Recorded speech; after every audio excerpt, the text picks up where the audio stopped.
இந்த வீடியோவில் வந்து நமக்கு வந்து டிவிடெண்ட் ஈல்ட், டிவிடெண்ட் போனஸ் இதெல்லாம் வந்து பார்த்துடலாம். டிவிடெண்டை பொறுத்த வரைக்கும் ஒவ்வொரு கம்பெனியுமே வந்து ஒரு வருஷத்துக்கு வந்து 4 குவார்ட்டர், அந்த 4 குவார்ட்டரில் தான் வந்து நமக்கு வந்து புதுசான ப்ராஃபிட் அண்ட் லாஸ் ஸ்டேட்மெண்ட் வந்து ரிலீஸ் பண்ணுவாங்க.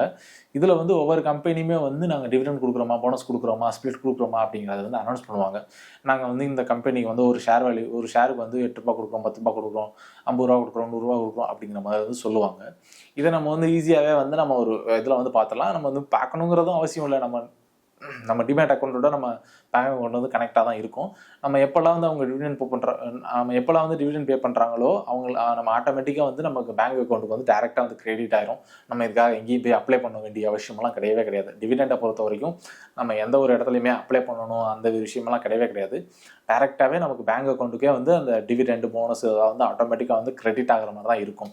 நமக்கு வந்து ஒருவேளை ஷேராக கொடுத்தாங்க, ஒருவேளை போனஸை வந்து ஷேராக கொடுத்தாங்க அப்படின்னா வந்து நமக்கு வந்து ஆட்டோமேட்டிக்காக வந்து நம்மளோட டிமேட் அக்கௌண்ட்டில் வந்து அதோட ஆட் ஆயிடும். நமக்கு அதனால வேறு எதுவும் பெருசாக வந்து நம்ம வந்து பண்ண வேண்டியது கிடையாது. சரி, ஓகேப்பா, இதை வச்சு நான் எப்படி வந்து ஸ்டாக் வாங்குறது அப்படின்னா, எனக்கு வந்து அதிகமான டிவிடெண்ட் வேணுமே, எனக்கு வந்து மாதம் வந்து எனக்கு வந்து கொஞ்சம் அமௌண்ட் வந்து நல்லாயிருக்கும், வருஷம் எனக்கு கொஞ்சம் அமௌண்ட் வந்து நல்லாயிருக்கும்.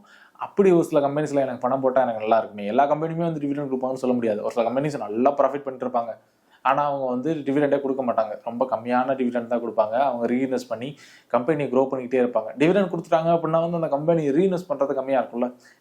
ரீஇன்வெஸ்ட் கம்மியாக பண்ணாங்க அப்படின்னா வந்து அந்த கம்பெனி க்ரோவாக இருக்கணும்னு சென்ஸ் அதிகமாக இருக்காது. பட் நம்மளை பொறுத்த வரைக்கும் ஒரு சில பேருக்கு வந்து வருஷம் கொஞ்சம் அமௌண்ட் கிடைச்சா நல்லா இருக்குமே அப்படிங்கிற மாதிரி தோணும். ஸோ அதனால் வந்து கொஞ்சம் அதிகமான டிவிடெண்ட் கிடைக்கிற கம்பெனிஸ் வந்து இன்வெஸ்ட் பண்ணுவாங்க.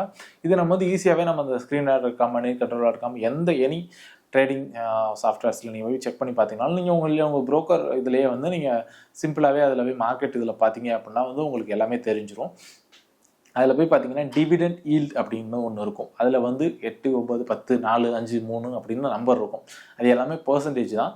வருஷத்துக்கு அந்த கம்பெனிலேருந்து எத்தனை பர்சன்டேஜ் டிவிடெண்ட் கிடைக்கும். இப்போ நீங்கள் ₹1000 போடுறீங்க அப்படின்னா வந்து உங்களுக்கு வந்து ₹100 கிடைக்குது அப்படின்னா வந்து அந்த கம்பெனியோட டிவிடெண்ட் ஈல்ட் 10%, வருஷத்துக்கு 10%. வருஷத்துக்கு ₹100 கொடுக்குறான் அப்படின்னா வந்து ₹1000 ஷேர் வந்து வருஷத்துக்கு ₹10 கொடுக்குறான், வருஷத்துக்கு ₹100 கொடுக்குறான் அப்படின்னா வந்து 10% அப்படிங்கிறதான் அது வந்து இந்த டிவிடெண்ட் ஈல்ட் அப்படின்னு வந்து சொல்லுவோம். இதுவுமே வந்து ஒரு சில கம்பெனிஸ் கொஞ்சம் போனஸுமே வந்து கொடுப்பாங்க. ஸோ அதுவுமே வந்து இதில் வந்து ஆட் ஆயிடும். இதை வச்சு தான் வந்து நம்ம வந்து கெஸ் பண்ணி வந்து வாங்க முடியும். ஒரு கம்பெனி வந்து ஒரு 10% டிவிடெண்ட் ஈல்ட் கொடுக்குறான் அப்படின்னா வந்து சரி ஓகேப்பா 10% கொடுக்குறான். ஒரு சில கவர்மெண்ட் ஸ்டாக்ஸ்லாம் வந்து இருக்கும், சில வருஷத்துக்கு 10% கொடுப்பாங்க. எஃப்டியோட இது அதிகமான ரிட்டர்ன் கிடைக்கும். எஃப்டியில் நீங்கள் பணம் போட்டிங்கன்னா வருஷத்துக்கே வந்து உங்களுக்கு 5% 6% தான் வந்து உங்களுக்கு ரிட்டர்ன் கிடைக்கும். இதில் டிவிடெண்டே உங்களுக்கு 10% வரும்போது அந்த கம்பெனி வந்து இன்னும் ஒரு ₹10 மேலே ஆயிடுச்சுனாலே உங்களுக்கு வந்து ஒரு பயங்கர லாபமாக இருக்கும். அந்த எஃப்டியில் போடுறவங்களுக்கு கம்பேர் சொல்கிறேன். ஸோ இந்த மாதிரி விஷயங்களை வச்சுமே நம்ம வந்து ஈஸியாக வந்து ஒரு கம்பெனியை வந்து கெஸ் பண்ண முடியும். பட் இதை வச்சு ஃபுல் கெஸ் பண்ணலாம் முடியாது. இந்த பிஇ, பிபைஇ, டிவிடெண்ட் ஈல்ட் இது எல்லாத்தையும் பார்த்து தான் வந்து நம்ம மார்க்கெட் கேப் இதெல்லாம் வந்து பார்த்து தான் வந்து நம்ம வந்து பண்ணவே ஒழிய மற்றபடி இதில் வந்து பெருசாக சொல்கிறதுக்கு ஒன்றும் இல்லை. நம்ம வந்து நமக்கு அந்த கம்பெனி வருஷத்துக்கு எவ்வளோ டிவிடெண்ட் கொடுக்கலான்னு தெரிஞ்சுக்கணும்னு ஆசைப்பட்டோம்னா இது பண்ணிக்கலாம். அது மட்டும் இல்லாமல் நமக்கு ஓரளவுக்கு கொஞ்சம் நாலேஜ், இந்த கம்பெனி நிறையா டிவிடெண்ட் கொடுக்குறான்ப்பா, ஏதோ ஷேர் ஹோல்டர் மேலே ரொம்ப நம்பகத்தன்மையானவன்ப்பா, ரொம்ப நல்ல மனுஷன்ப்பா அப்படின்னு வந்து சொல்லலாம். பட் மெஜாரிட்டி ஆஃப் கம்பெனிஸ் அதிகமான டிவிடெண்ட் கொடுக்குற கம்பெனிஸ் எதாக இருக்கும் அப்படின்னு பார்த்தீங்கன்னா கவர்மெண்ட் செக்டாரில் தான் இருக்கும். ஸோ இதுதான் வந்து இந்த டிவிடெண்ட் ஈல்ட் அப்படின்னு வந்து சொல்லுவாங்க.